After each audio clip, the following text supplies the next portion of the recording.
এটি সেই রমজান মাস যেই মাসে আল্লাহ তাআলা কোরআন নাজিল করেছেন।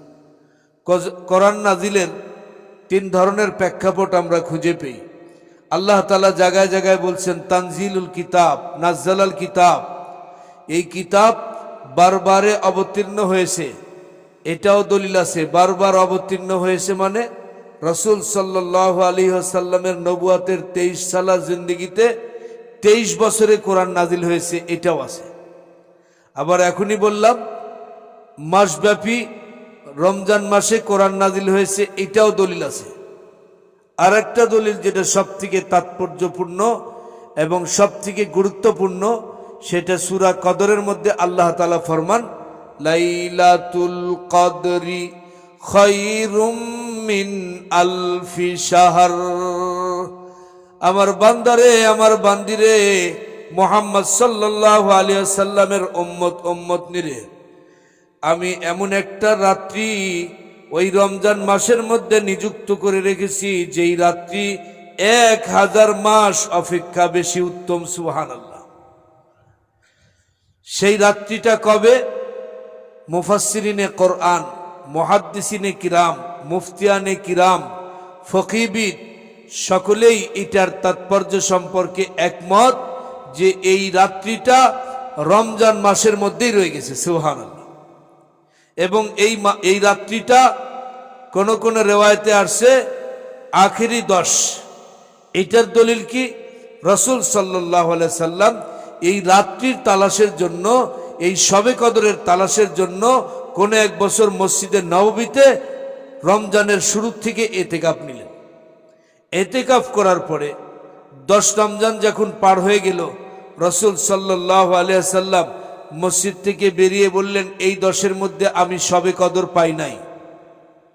যার ইচ্ছা শবে কদরের তালাশে বাকি দিনগুলো আমরা এতেকাফের উদ্দেশ্যে মসজিদে নববীতে আমরা প্রবেশ করি, আর যার ইচ্ছা সে এতেকাফ তরক করতে পারি।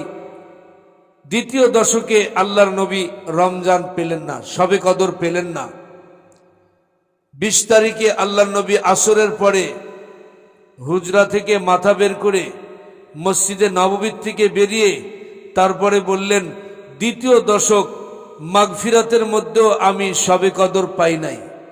যার ইচ্ছা তারা আমার সাথে এতেকাফ করতে পারো, যার ইচ্ছা তোমরা অন্য কাজ করতে পারো, কিন্তু আমি শবে কদরকে পাওয়ার জন্য আমি মাসব্যাপী এতেকাফ করেছি।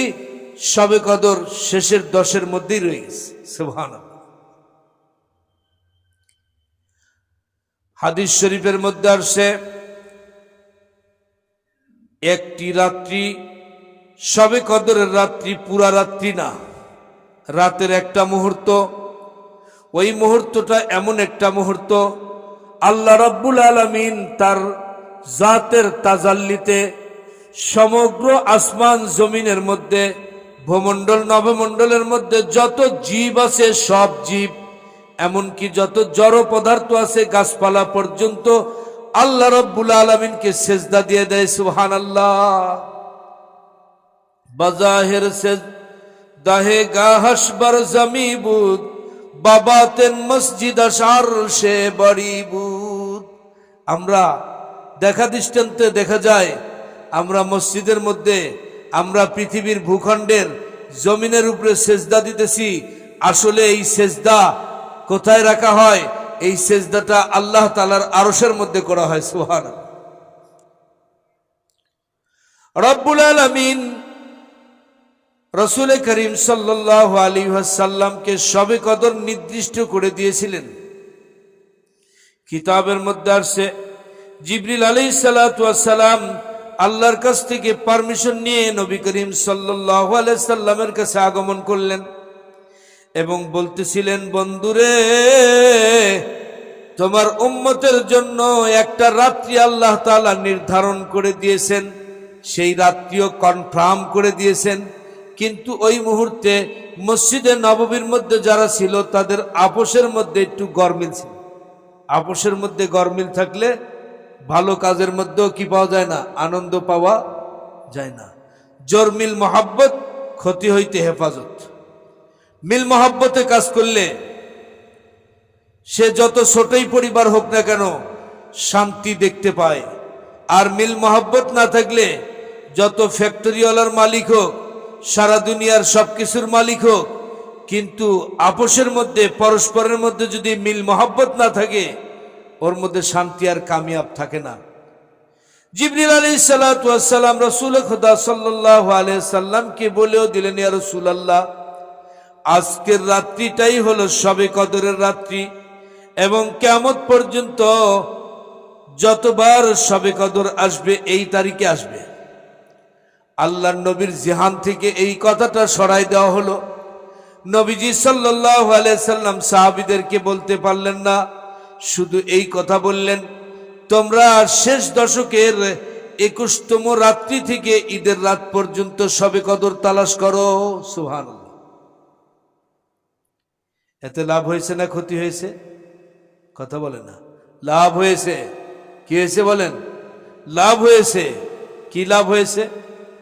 রাত্রি যদি একটাই, এটা তো কনফার্ম, কিন্তু আমি শবে কদরের তালাশে 21, 23, 25, 27, 29, কথা বলেন, এই রাত্রিগুলোতে আমি তালাশ করতেছি। কথা বলেন, কিসের দাম বেশি? যোগাযোগের দাম বেশি। আল্লাহ রাব্বুল আলামিন রাসূল করিম সাল্লাল্লাহু আলাইহি সাল্লামকে বললেন, বন্ধুরে, আপনার কোন উম্মত যদি শবে কদর তালাশ করতে চায়, আমি পুরা বৎসরের মধ্যেই শবে কদর রেখে দিয়েছি। বলেন সুবহানাল্লাহ। পুরা বছর কেমনে? এই বছর যেমন রমজান মাস আসতেছে, চৈত্র বৈশাখ মাস, অনেক সময় আমাদের জীবদ্দশায় আমরা বৈশাখ মাসে রোজা রাখছি। কথা বলেন, এক বছর ঘুরে আসতেছে, শীত গরম সব। তো এই জন্য শবে কদর সারা বছর আছে, এই কথা ঠিক। কথা বলেন, চাঁদের মাস হলো 29 আর 30, এইভাবে ঘুরে আসে, পুরা বছরই রমজান থাকে। মেরে মোহতারাম, আল্লাহ রাব্বুল আলামিন বলেন, বন্ধুরে, তোমার উম্মত যদি এই রাত্রিটা পেয়ে যায় কি লাভ হবে? সাহাবায়ে কিরাম রিদওয়ানুল্লাহি আলাইহিম আজমাইন রাসূলুল্লাহ সাল্লাল্লাহু আলাইহি সাল্লামকে প্রশ্ন করলেন, ইয়া রাসূলুল্লাহ, ইয়া হাবিবাল্লাহ, আপনি যে নবী কুলের শিরোমণি, আপনি যে সৃষ্টিকুলের শিরোমণি, এই কথা তো শিরোধার্য। আপনাকে সৃষ্টি না করলে কুল কায়নাতের কোনো কিছু সৃষ্টি করা হতো না। রাসূলুল্লাহ সাল্লাল্লাহু আলাইহি সাল্লাম, কিন্তু আপনি বলেছেন আমার উম্মত খয়রুল কুরুনি করনি সুম্মাল্লাযীনা ইয়ালুনাহুম সুম্মাল্লাযীনা ইয়ালুনাহুম। খুতবাতুল আহকামের সানি খুতবার মধ্যে আমরা খুতবা দিয়ে থাকি। রাসূল সাল্লাল্লাহু আলাইহি সাল্লাম বলেন, সব থেকে বেশি দামি হলো আমার শতাব্দী, তারপরে শতাব্দী, তারপরে শতাব্দী। 300 শতাব্দীর পরে আর কোনো ভালাইয়ের কথা বলা হয় নাই। কিন্তু বন্ধুগণ, গভীর মনোযোগ দিয়ে শুনবেন, আল্লাহ রাব্বুল আলামিন তিনি আছেন, শবে কদর তো ওইটাই রয়ে গেছে। কথা বলেন, শবে কদর ওইটাই আছে না? আল্লাহও তিনি আছেন, নবীও তিনি আছেন, কিন্তু বেশ কম কেন হবে? বলে, আপনার উম্মত যদি এই রাত্রি থেকে তালাশ করে, এই রাত্রিকে যদি পেয়ে যায়, শবে কদর যদি পেয়ে যায়, তাহলে আপনার উম্মত 83 বছর 4 মাস এক অজুতে এক সেজদার মধ্যে আমি আল্লাহকে যদি স্মরণ করতে থাকে, যেমন সওয়াব হবে, এর থেকেও বেশি সওয়াব আমি শবে কদরের মধ্যে দিয়ে রাখছি। সুবহানাল্লাহ। এখন আসেন, আপনি মাপেন তো, বাংলাদেশে 5 লক্ষ মসজিদ আছে, 3.5 লক্ষর উপরে জামে মসজিদ, যেই মসজিদগুলোতে জুমা হয়। বাংলাদেশের 3.5 লক্ষ মসজিদে কি এতেকাব থাকে? এতেকাব কি শুধু ইমাম সাহেবের জন্য ফরজ বা ওয়াজিব? কথা বলে না। এতেকাব সবার জন্য সুন্নাতে মুআক্কাদা। আর রমজানের একটা সুন্নাতে মুআক্কাদা অন্য মাসের ওয়াজিব সমতুল্য। সুবহানাল্লাহ। হাদিস শরীফের মধ্যে আছে,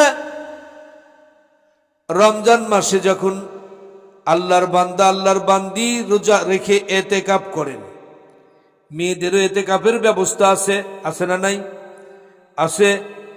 তার ঘরে, তার স্বামীর ঘরে, যেই ঘরে সে বসবাস করে, ওই ঘরের এক কোণের মধ্যে কাপড় দিয়ে আলাদা পার্টিশন করে নিয়ে শোয়ার মতো একটা জায়গা, জায়নামাজ বিছানার মতো জায়গা করে সেখানে তিনি ঘুমাইবেন, সেখানেই তিনি খাবেন, পানাহার করবেন। ইস্তেঞ্জার প্রয়োজন হলে বাইরে গিয়ে যেখানে ইস্তেঞ্জার ব্যবস্থা আছে, যেখানে পেশাব পায়খানার ব্যবস্থা আছে, সেখানে যায় ইস্তেঞ্জা করে আবার অজু করে সেখানে প্রবেশ করবে।